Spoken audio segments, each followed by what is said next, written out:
All right. Good evening, everyone. I make it 6:30. Welcome to the meeting of the Standards Committee. First of all, item 1, apologies for absence. I've had apologies from Councillor Harvey and Councillor Parker. But before I need to go on, I need to read out the usual health and safety. There are no fire alarms scheduled for this evening. Therefore, if the fire alarm sounds, please evacuate the building immediately. The fire exit is located at the rear of this room. Go down the stairs and meet in the War Memorial Park. Please note that this meeting is being webcast live on the internet. The webcast will also be published to YouTube after the meeting. Please, can all members and public switch their mobile phones off or turn to silent? Thank you. Right, as I was saying, item 1 on apologies for absence. I've had apologies from Councillor Harvey and Councillor Parker. And in terms of substitutions, I'm delighted to see Councillor Cousins is substituting for Councillor Harvey.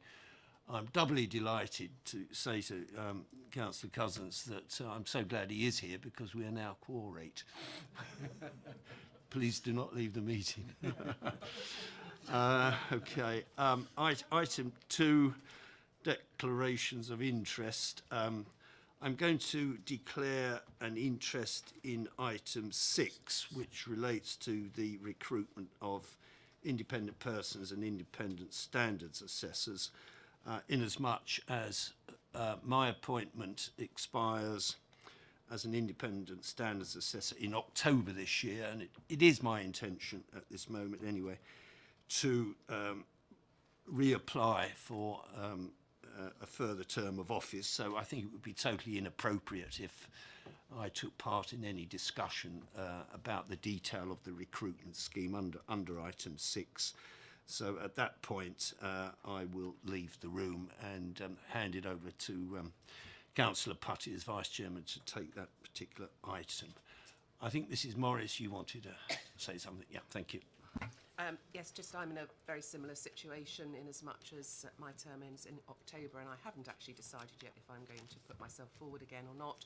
So I feel again it would be inappropriate for me to sit in. So I will also leave the room for item 6. Thank you. Right, thank you very much. Good. Well, I suppose at least with both of us out of the room, we'll have someone to talk to. Okay, item 3, urgent matters. I don't know of any urgent matters unless... No? Okay, good. Item 4, minutes of the meeting held on the 8th of October. This is just to agree the factual accuracy of the minutes. Do I have the agreement of the meeting that they are factually correct and I can sign them? Yeah, good. Mr. Basti? No, you're agreeing. Okay, that's good. That's good. Agreed. Okay, I'll sign them at the end rather than hold up. Yeah. Item 5, Member Complaints Update Report 2018 through 2019. We're going to move that, as you've probably seen on the agenda, to item 11 as a confidential exempt item for information. And when we get there, I will move the necessary arrangements for us to do so. Here we are, item 6, recruitment of independent persons and independent standards assessors. As I've said at the start, I will now leave the room, as will Mrs. Morris, and I will hand over to Councillor Putty to take this particular item. Thank you. Thank you.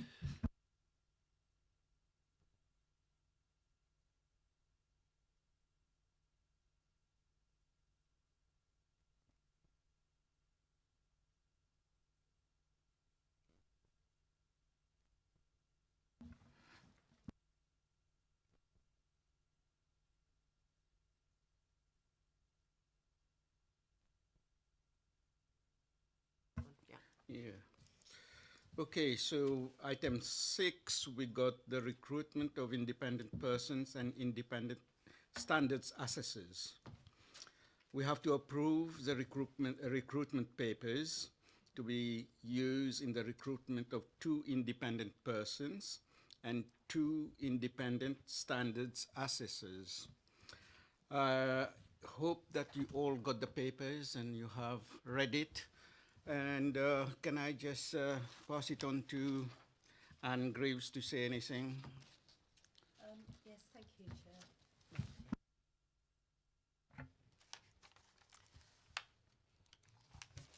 Yes, this report is,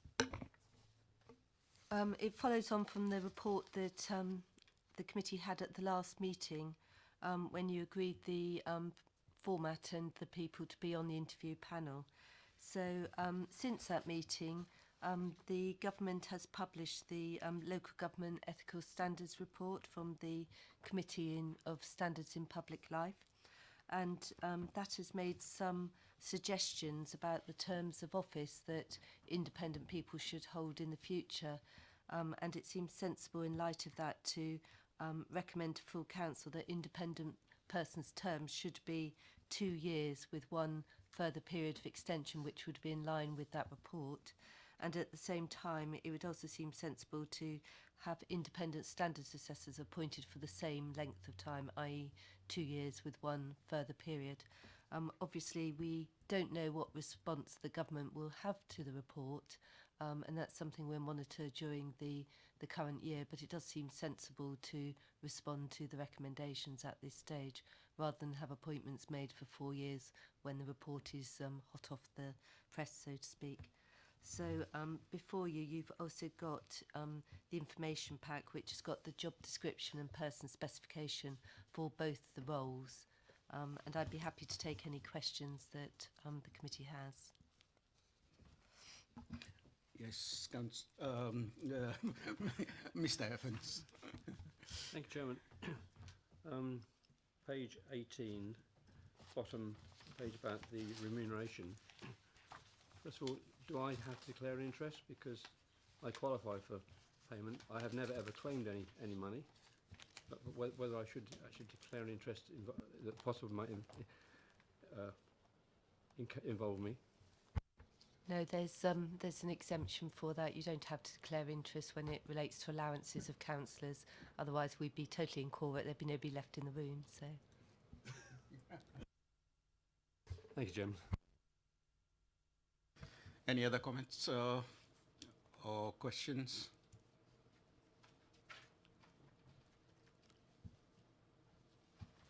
Yes, Mrs. Slimming, Councillor Slimming.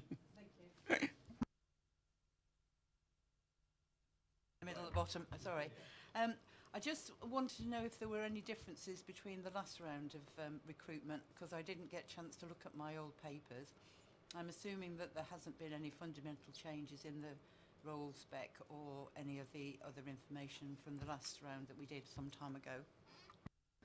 I don't think we've actually recruited for independent standards assessors since the Localism Act came in. We've only recruited for independent persons.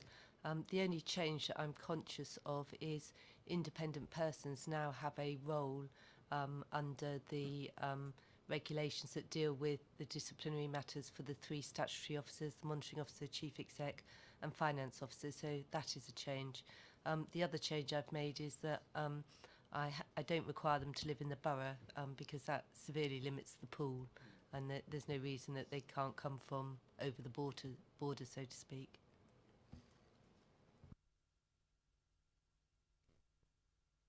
Mr. Fryer. It was only a point of clarification, really.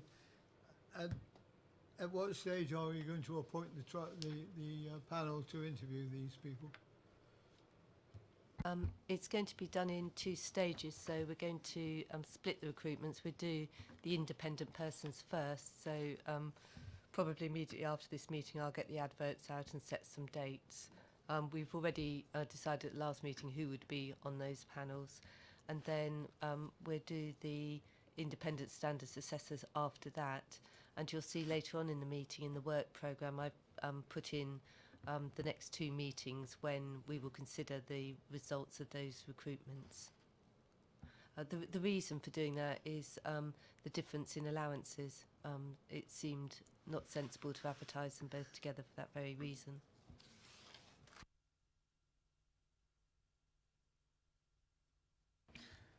Any other comments or questions? No? So come back to the, yeah.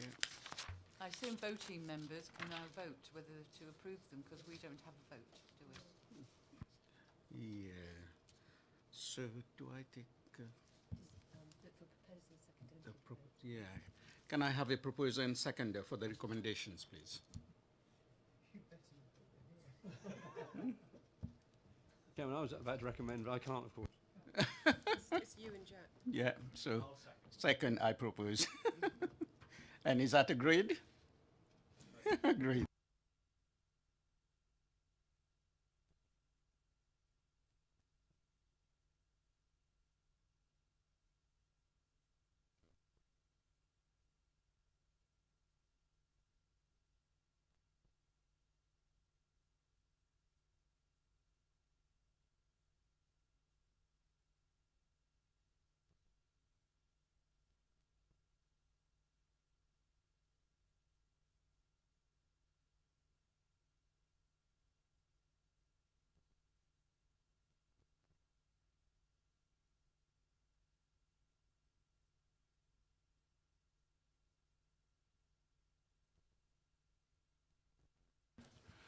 Right, we're back. Well, thank you, Councillor Putty, for whatever has been agreed. I'm grateful to you. Moving on then, item 7, review of standards training undertaken by borough and parish councillors. Can I invite Anne, as it's your report, just to introduce it for us, please? Thank you. So this report, it was a bit of a survey really of parish councils. We had quite a good level of response, and you'll see from the table in the report that many parish councils don't do any formal code of conduct training, or they rely on training their clerk, who then helps the members with the issue. And similarly with data protection training. Some parish councils go to the courses run by HELC, particularly the planning courses, and several of the parish councils expressed an interest in code of conduct training if the borough council decides that we want to do some. The other part of the report relates to the draft training programme for borough councils for the next municipal year. A lot of effort has been put into this because of some of the complaints that we've had this year. So it's a far more extensive training programme than we've had previously. And in particular, the induction programme has changed from what we would normally do. So councillors will have a good selection of courses that they can sign up to. We're hoping through group leaders to encourage all councillors to do the GDPR training and also the code of conduct training, and certainly make sure we capture all the new councillors who arrive in May. The only 2 sets of training that are compulsory are development control and licensing, because they're regulatory committees, and it's a condition that members have to do that training before they can sit on those committees. Otherwise, you know, training is encouraged by group leaders, but none of the other sessions are mandatory. Happy to take any questions. Councillor Slim. Yeah, I'm surprised that GDPR isn't a mandatory session. I work in the charity session sector outside as a trustee, unpaid, and I have to go to GDPR training and show that I've done it for the purposes of charity commission. So if we have to do it for unpaid roles, I'm surprised that councillors too don't have to have some proof that they undertaken it, even if it were an e-learning course that many of us do outside and in work practice as well. We have put a lot of effort this year into getting most councillors through GDPR training. We did it by e-learning. Some of them we've trained in group sessions. I think we might have 1 or 2 stragglers, but by and large almost everybody has done it now. And in fact, following some feedback from some councillors, we're actually working on a module of GDPR training which is specifically for councillors rather than making them go through what staff go through. So once we've developed that, we might take a view that we might offer to roll it out wider in the parish councils and charge a small fee for doing it. Mr. Cousins, I think you wanted to come in. Thank you, Chair. Yeah, I agree that as much as a pain GDPR training is, and the thought of it sort of fills everybody with a fantastic glimmer of hope and glee, he says with his tongue firmly in his cheek. I have done it. It is a necessary part of the training in the reality of things. You are dealing with residents' complaints, and residents should be assured that councillors will handle their data, their personal data, very carefully. Likewise, it's very interesting that only 2 out of the 17 parishes clerks have done GDPR training, according to the survey. And I think that needs to be looked at as well, that ultimately the clerks could have access to sensitive or personal data of our residents, and they might not be, they may think that they're handling it in the right way, but they might not be. I mean, some of the comments in terms of, we had a discussion about what GDPR was in some of this in the survey response is quite frightening when you think about how much legislation and how much talk was discussed about GDPR. So certainly when it comes to new borough councillor, yes, I agree, GDPR should certainly form part of the compulsory alongside licensing and planning, but also I think we should go out and do that GDPR training for the clerks of parishes. I appreciate it's probably, according to this, it's not necessarily our responsibility, but just because it's not our responsibility shouldn't mean that we absolve ourselves from that, and actually I think we should do it. Thank you very much. Councillor Mrs Agnew. Personally, as a parish councillor, I'd like to see the compulsory training actually wheeled out to all the parish councillors and the clerks, because there is still confusion out there as to what does apply, what doesn't apply, how they should do it, and I think it should be compulsory for all of them as well. What do you mean, the GDPR training? GDPR and the code of conduct. This committee could make a recommendation to council that, well, firstly that GDPR training and code of conduct training should be compulsory for all borough councillors. You know, if we have the time and the resources, then yes, I'd certainly like to look at doing some parish council training. I went out and did some code of conduct training for Pamber Parish only a couple of weeks ago because they had particular issues, but you know, to do it on an individual basis doesn't really work. We would need to sort of run a couple of sessions and you know, invite them in to do it, I think. Could the possibility of e-training be looked at that is still monitored to make sure that people actually do it as a parish councillor or a clerk? Because I know some of the conversations that we have had on our parish council, there is confusion, even though, you know, some of us are doing it at work. It is a different ball game doing it as a parish councillor. I think when we've developed our councillor GDPR module, I think we'd be happy to let the parishes have it, but the clerk is responsible for monitoring who does it, but that might be helpful to them. Mr Bastine. Thanks, Chair. Yes, interesting what you said there about code of conduct training, because I'm not impressed by what I see in this table about code of conduct training. There's so many not for some years, no, not in-house, that sort of thing. And I just feel that something needs to be done. I don't think we should be complacent about that. I don't think we should accept that. And if there is something that could go forward from the Standards Committee, that there needs to be more done in that area, I think that would be very helpful.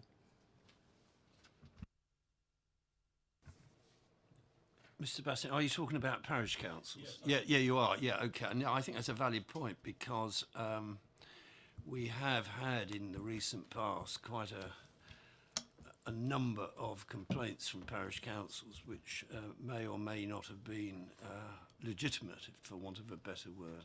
So I would certainly agree with that the more we can advise parish councillors on the way codes of conduct council's work and its standards arrangements, the better. It may well reduce the number of complaints we get. I would also say, in terms of borough councillors, that yeah, I agree with what has been said. It would be a great help if group leaders could encourage their members to attend code of conduct training. I'm never sure whether one should make it mandatory or not. You know, I don't like cracking the big whip, but at the end of the day, you know, it may come to that because you know, you hear horror stories about there's a code of conduct course being offered and nobody wants to take part. Yeah, so it's cancelled. You know, and yet we have complaints. So I would appeal to group leaders to encourage their members of their groups to take advantage of code of conduct. Not only just new members, that's a pretty obvious one, but you know, long-serving experienced members who may well have forgotten what it's all about and got complacent and that sort of thing. So, you know, I would like that message to go out from us that, you know, please encourage your members to take part. Okay, and Mr. Evans, yeah. Chairman, I draw your attention to page 38, 3.1. We are not responsible for the training. That was, we cannot make anything mandatory. Maybe we should be sending letters out to each parish council clerk saying, would you like to tell us why you have not? So they've got to respond why you haven't, because if we don't have any big whip, we could at least seek to expose the reason why not. We're only responsible for determining their complaints, basically. That's where our duty lies. You know, we can offer training and then they can choose whether to take it up, but you know, it does depend on time and resources and all those sort of things. And at the moment, the legal services running, you know, without enough staff following Babinder's departure.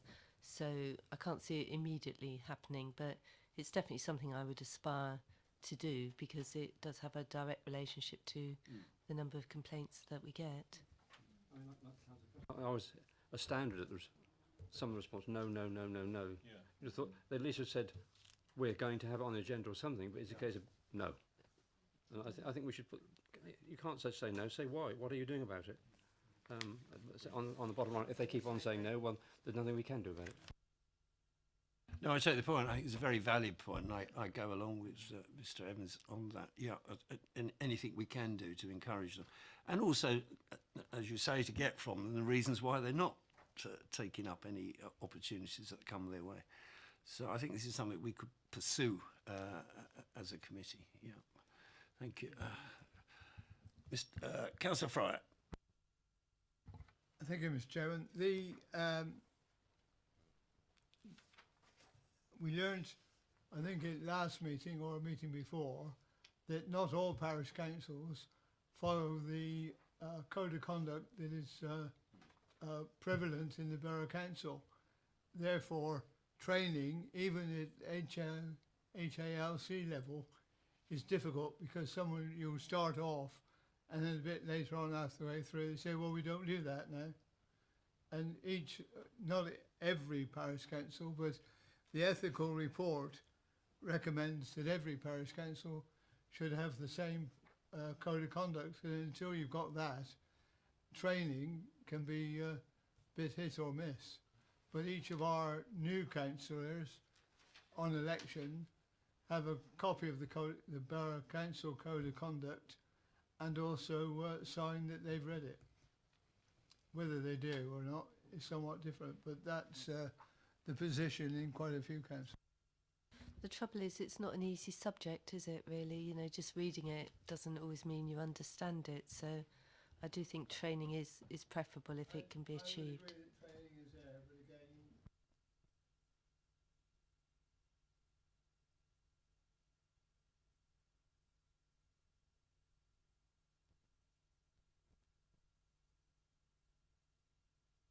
What we could do is we could write to all the parishes advising them of the report from the Committee in Standards Live, and that the recommendation is that they all adopt the same code as the Borough Council, and see whether we can encourage more of them to have the same code of conduct, which would make training them a lot easier.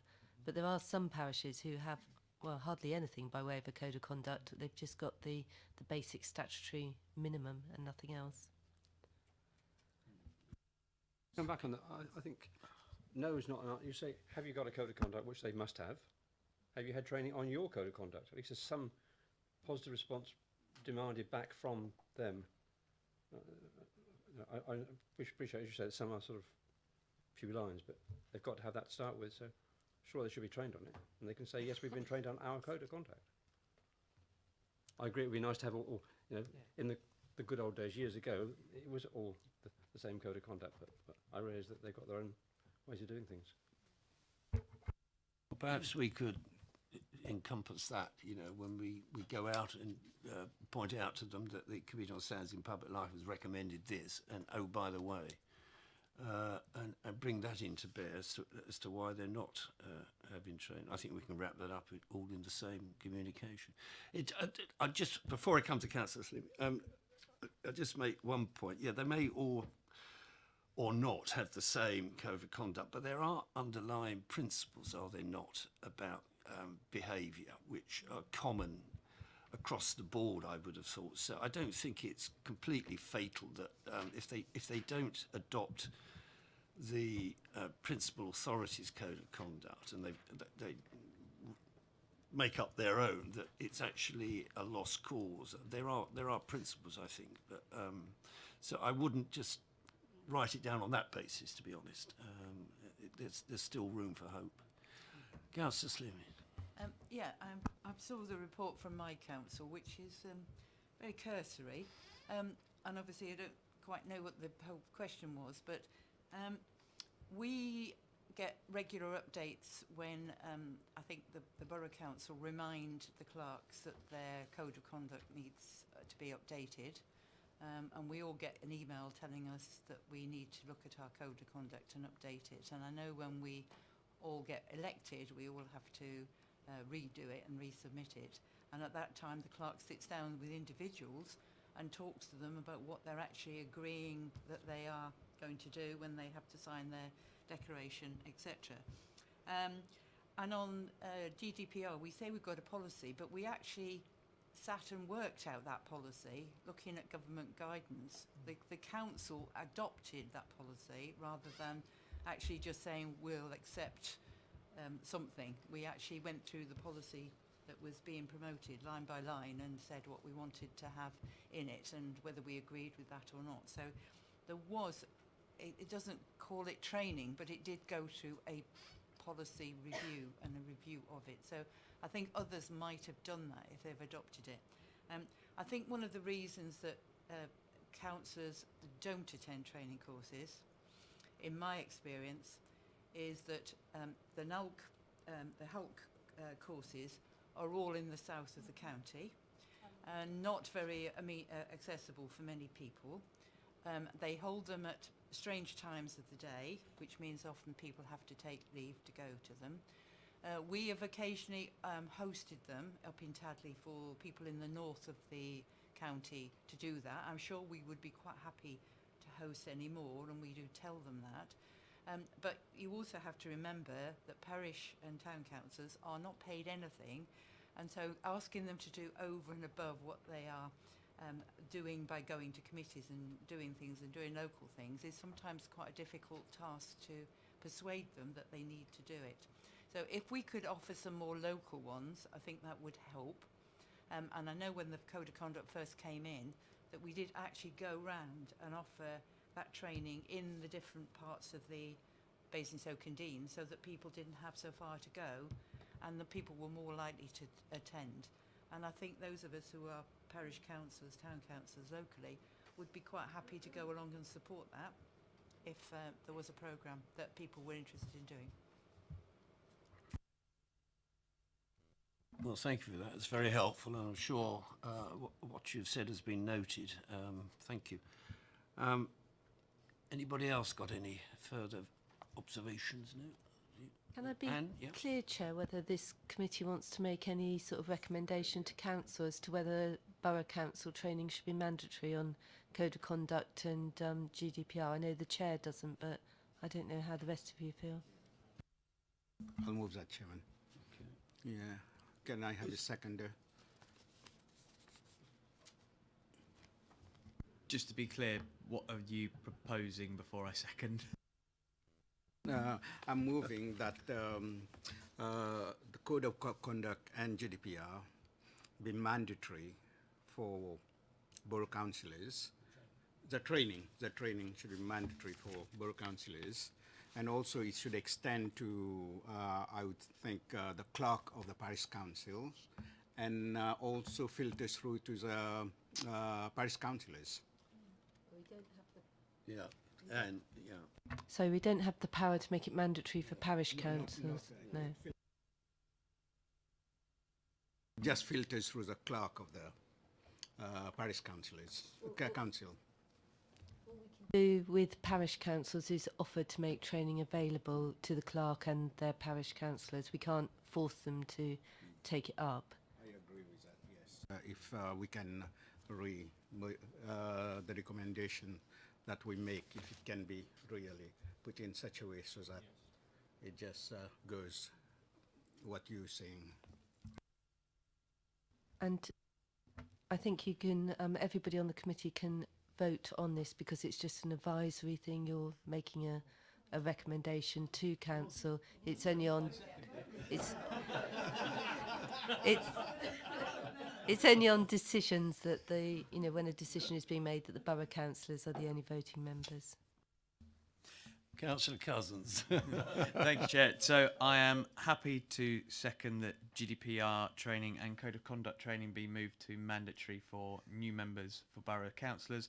I'm also happy to second that the advertisement of available training for parish councillors also be sort of wrapped up in this move, that they can come to, we, as a council, we can advertise that these courses are available, and we would encourage, I think it's probably a nice covert enough word to indicate where we're travelling with this. Thank you for that. Do I take it there's unanimous agreement? Oh, come on. Let's all vote. This should, excellent. Thank you very much.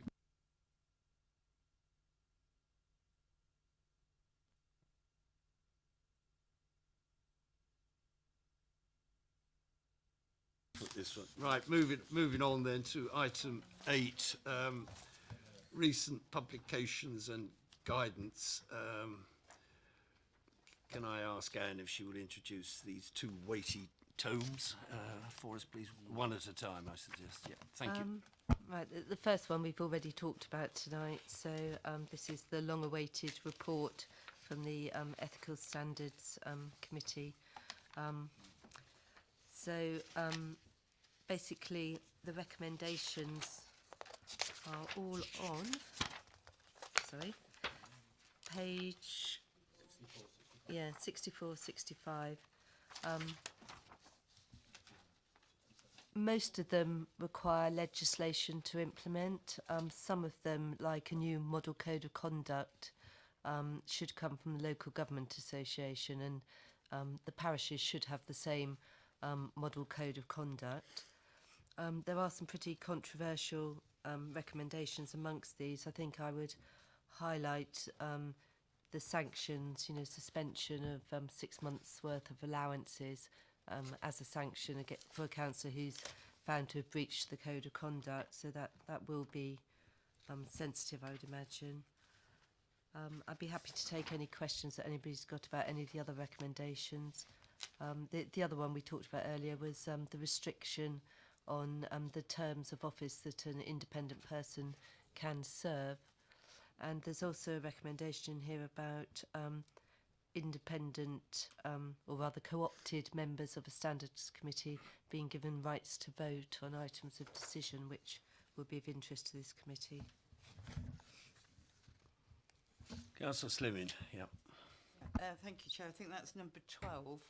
And I think you've heard today the fact that we were told we could vote for something. I think we've got the position there tonight. Obviously, 2 people are actually voting. And although we can make our comments, there is no weight to that. I certainly feel that to encourage people to come along to these committees, express their views, there should be some voting rights, whether it be limited or not as a co-opted member. Obviously, I think that's important, but it might also encourage people who might be willing to come on this committee as a co-opted member if they felt that they had some powers of taking part in a democratic vote, maybe. But I certainly welcome that change if that does come to fruition.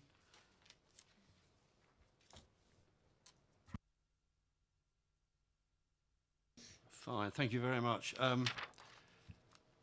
There are a lot of not a lot, there are many recommendations.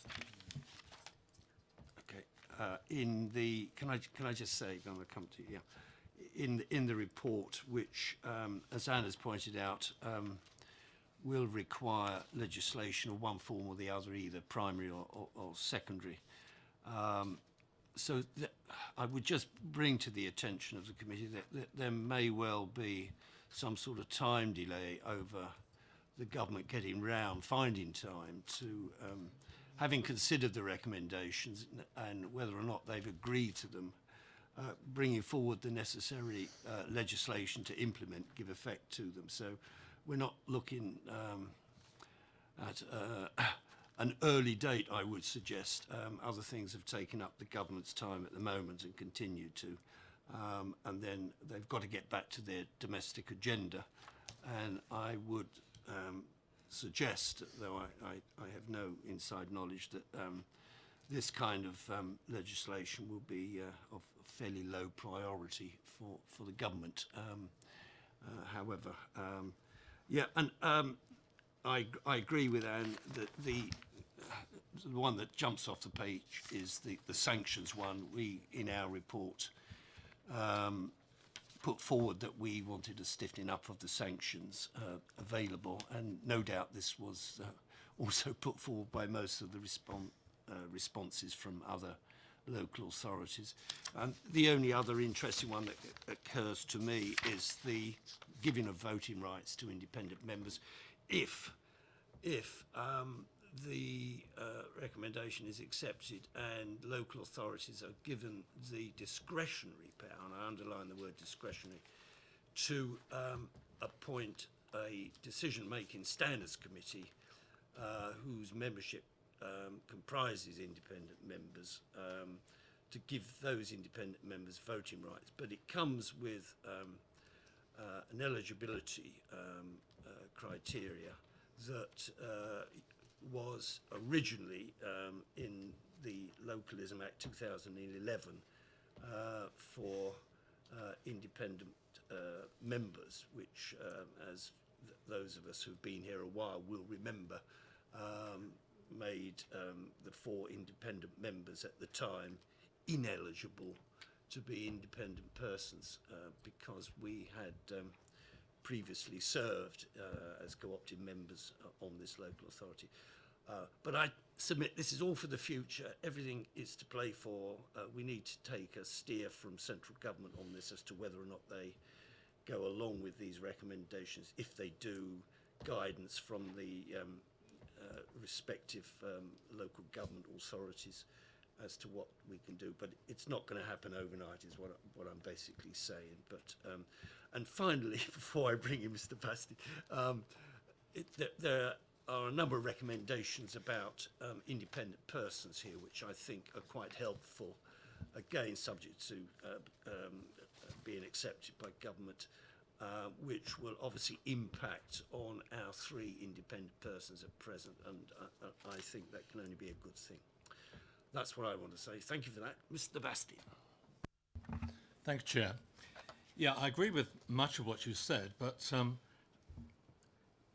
it's not all down to parliamentary process, because there is also published in the paper a list of best practice. And there are 15 items of best practice, which are on pages 68 to 69 in the report. And the important point is that the committee is expecting work on these to be carried out now. It says we intend to review the implementation of our best practice in 2020. In other words, next year.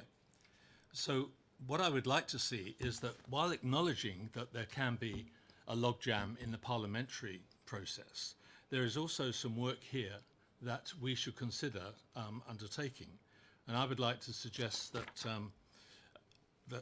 somewhere within our administration support team, we look at this best practice list of 15 items, assess now where we are on those, and if we are coming short in any of them, that we set a work plan to address that before this time next year. Thank you. Right, Anne, I think you're the obvious one to comment on this. I fully take what Mr. Basson has said, and I think it's entirely valid. One shouldn't get too hung up on statutory requirements, and I'm not. Best practice is something which we should all aspire to. I wonder whether this is something which could feature in our work plan program, which is an item. I don't know. I'll throw that in for what it's worth. There may well be staffing cost implications for this. I don't know, Anne. Have you got a view on what Mr. Basson has just said? I think it's a good idea, actually. I suspect that we do the vast majority of these anyway, but I'd be happy to sort of go through them and audit and see which we don't do and what we could do to change it. Mr. Basson? If there is a problem on resourcing, we have worked along with colleagues in the past, like in the material that we looked at earlier, in the recruitment pack, for example, that was drawn up by a small working group taken from this committee. And if it's any help, I personally would be prepared to be involved in looking at that, in looking at the list of best practice against what we currently do, and maybe, as you say, put that into the work programme so that we know when it's going to come up for the committee to have a look at. It's a very good idea, absolutely good, yeah. And I personally would be very happy to volunteer alongside you. And if anyone else wants to come on board, Councillor Agnew, excellent. Well, I think we have the makings of a working group to look at best practice and go through it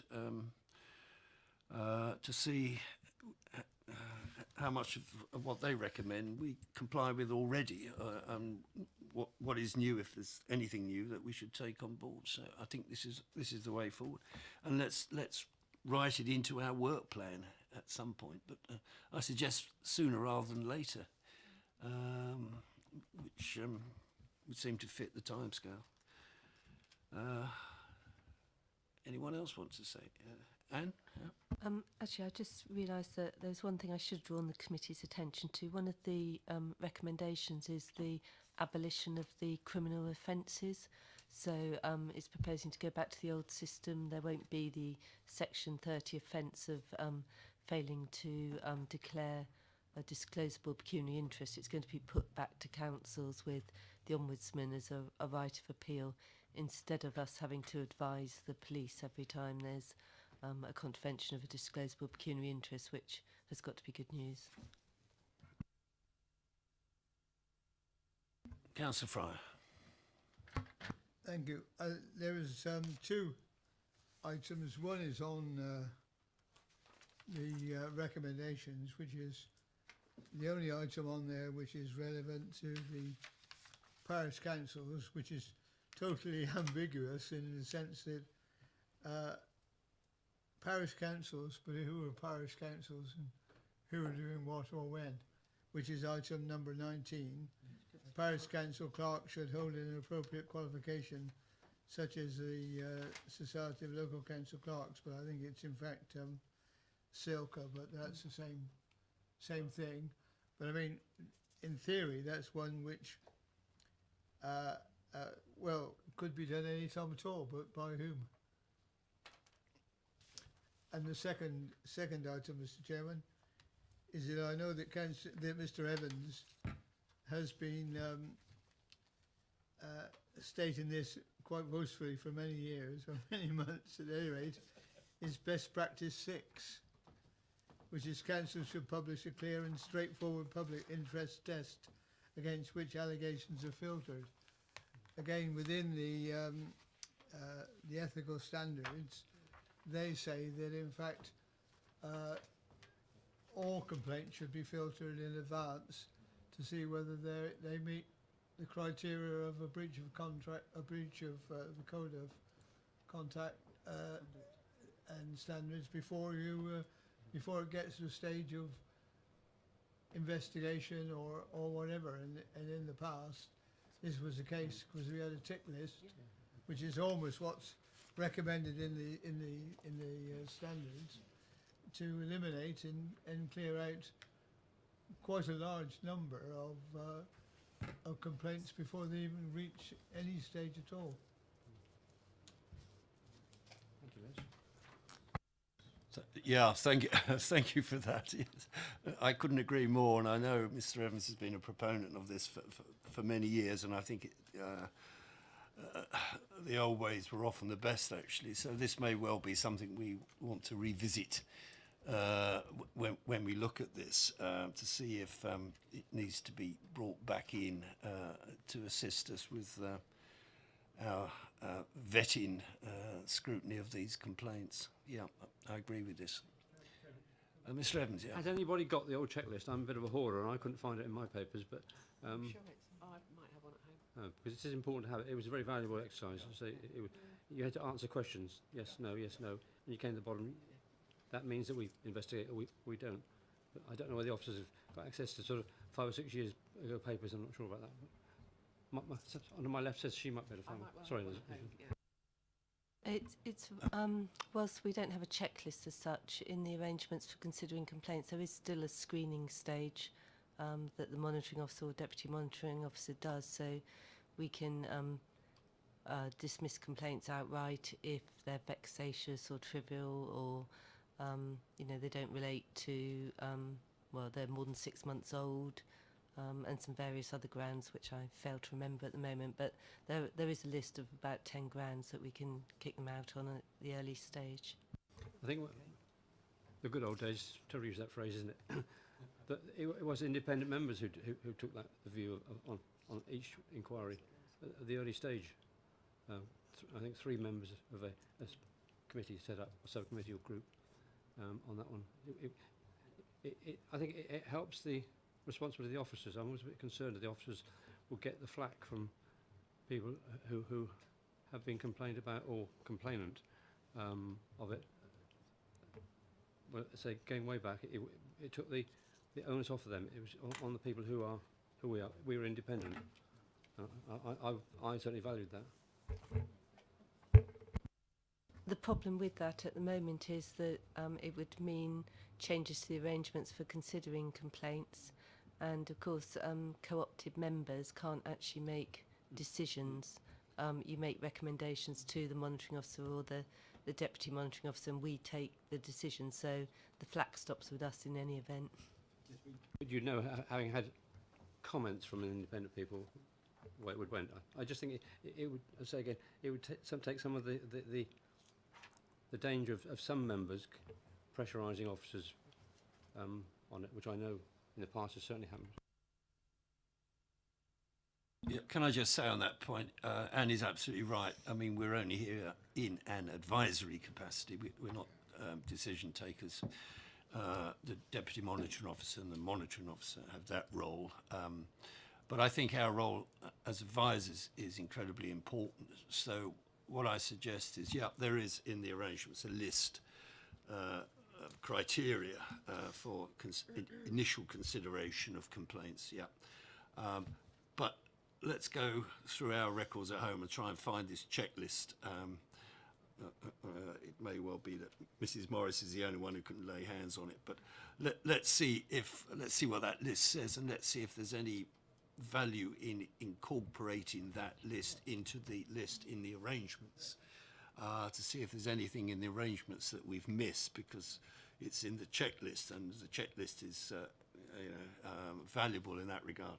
So let's do that, and let's check if the list which Anne is working from in the arrangements can be supplemented by anything that we find in the checklist from days gone by.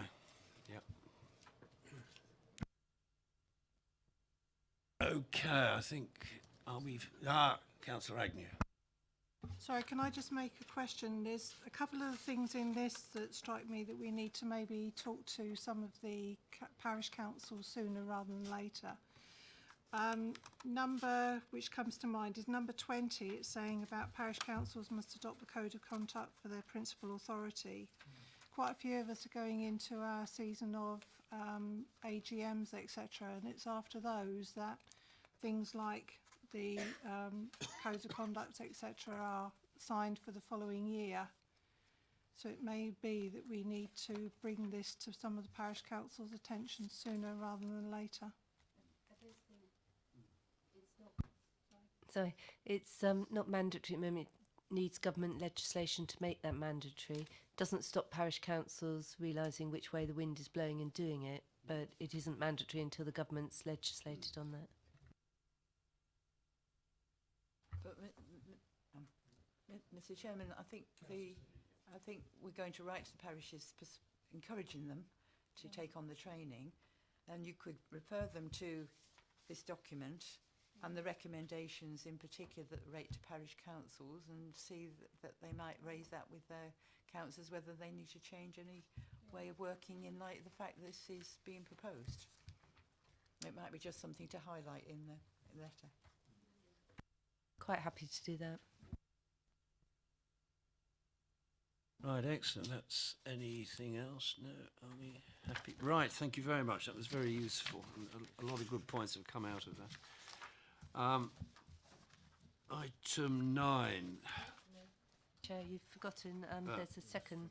Oh, I do consultation beg your pardon. document. Yes, absolutely. Yeah, thank you for reminding me. Yes, there is a second report which I will now ask Anne to introduce for us. Thank you.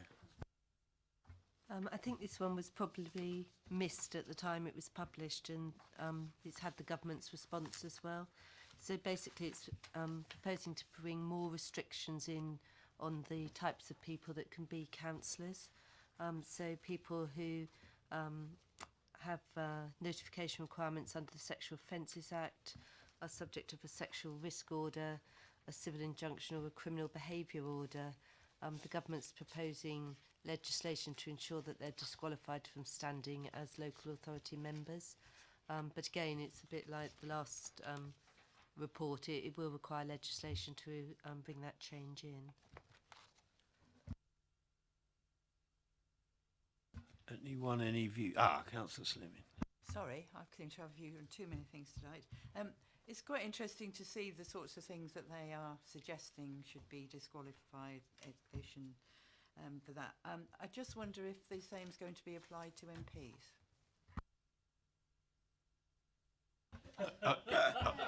I Couldn't possibly comment. I don't think I'm empowered to answer that one. But it's a very good question, yeah. And those who are watching no doubt can take note of that, yes. Thank you.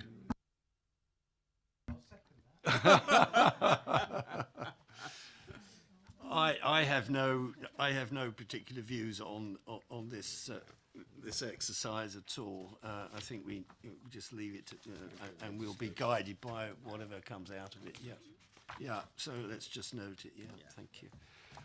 Right. I think that item is now done. Moving on to item 9, review of work programme. We should all have the latest chart from Anne.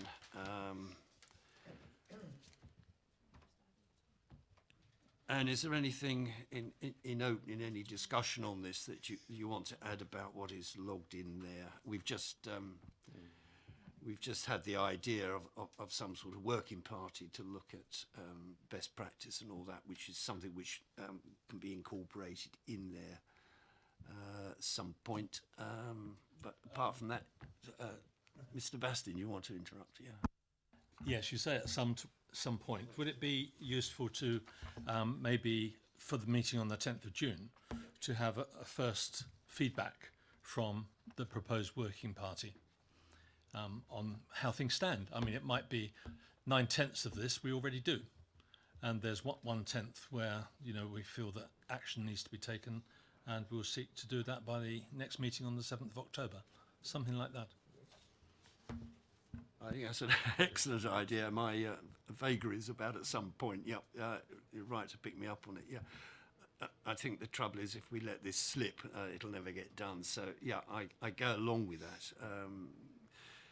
We're 3 months off the meeting on the 10th of June. Let's get on with it. I don't think it's that onerous. Yeah, I agree. Let's put it in, shall we then, for an agenda item on the 10th of June. All I would ask is that obviously there needs to be a bit of flexibility. I'm happy to put that one in, but for instance, the review of terms of reference and memberships following the review of the accounts and audit terms of reference, that might make the 10th of June, it might not. It depends when that piece of work is done in relation to accounts and audit. So if members can be quite flexible about what comes when, the only ones that I think can't move are probably the report on recruitment of independent persons following advertisement, and then the 7th of October, the report on recruitment of independent assessors. But other than that, I think there's quite a lot of flexibility that's probably needed. And I say that because I've put in other reports, so as the government gets round to dealing with the standards in public life report, you know, we might need to slot that into one of the meetings if indeed they do it this year. And other things might come up that need to be put in as well. So Yeah, I think flexibility obviously has to be there. I think this can be our aspiration as of tonight, and we would do our best to go along with that. But as Anne rightly it says, you know, some of these are movable items, and we need to take account of that. Just on the mechanics of this working party, if I can just ask a question for once. How is this going to be set up, Anne? I mean, at the moment, it's Mr. Bass and myself and Councillor Agnew. What are the mechanics for bringing this to life so that that three of us, and indeed anybody else who wants to join us, can actually sit down and do some work on this? I think Sadie's about to give me the answer. Yeah. Well, no, just as Democratic Services team, we can liaise with you and we can help with that. So we can arrange the meetings if you're happy to all come here still. I don't know whether you are. And I can sit in at those meetings and take notes if you wish me to. So we've got the minute, not strictly minuted, but you've got some notes to then feedback. Okay. Thank you, Sadie. That's wonderful. We'll wait to hear from you. Yeah, good. Thank you. Any other comments on the work programme as detailed in the table? No. Anne? I think perhaps the only other one I draw your attention to, Chair, is the need to prepare an annual report from this committee that should go to full council, and that needs to be done by the 10th of June. So you might have some views as to what should be included in it, what work this committee has achieved this year. And perhaps I would suggest that should be done in advance of the working party on the other matter, actually. Yes. I couldn't agree more, yes. I forget offhand when the period of the last annual report, I think it was, I don't know, June, was it June, July? Yeah, okay. Well, we need to be thinking about what should be put in that. What's been achieved? Can I suggest that you use the first meeting of your working party to work on that and decide what should go in it? I think it's obvious things like, you know, level of complaints, how it compares to previous years, any recommendations that this committee's made, like the one we talked about earlier, you know, things like what we found through our survey of, you know, training in the parishes, etc. And it should be come as a letter signed by the chair of this committee that goes to full council. Yeah, I think that's an excellent idea. So that will be item 1 on our agenda for the working party. Yes, that is a priority. Thank you. Yeah, because I think we've always said that for the annual report we want to make it a bit more interesting than just a statistical exercise with no sort of flesh on it to explain things. So here's an opportunity for those of us to be creative. It's an opportunity for council to receive, the report of this committee, to note the work that's been done. Absolutely, I agree. Okay. Any other comments? No. Okay, thank you. Item 10, exclusion of press and public.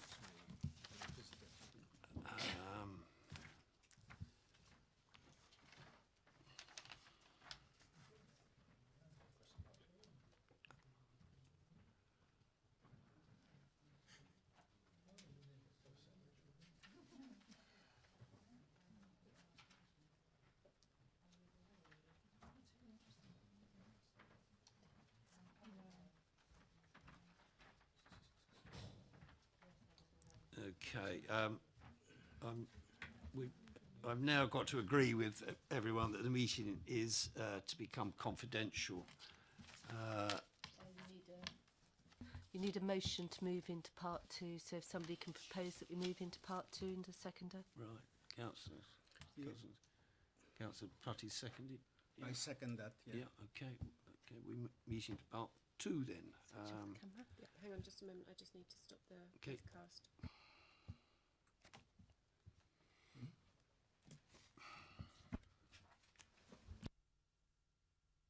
Right, well, we're now back in a public meeting, and I think all that's left to say is that is the end of the meeting. Thank you very much for coming, and I now close the meeting. Thank you.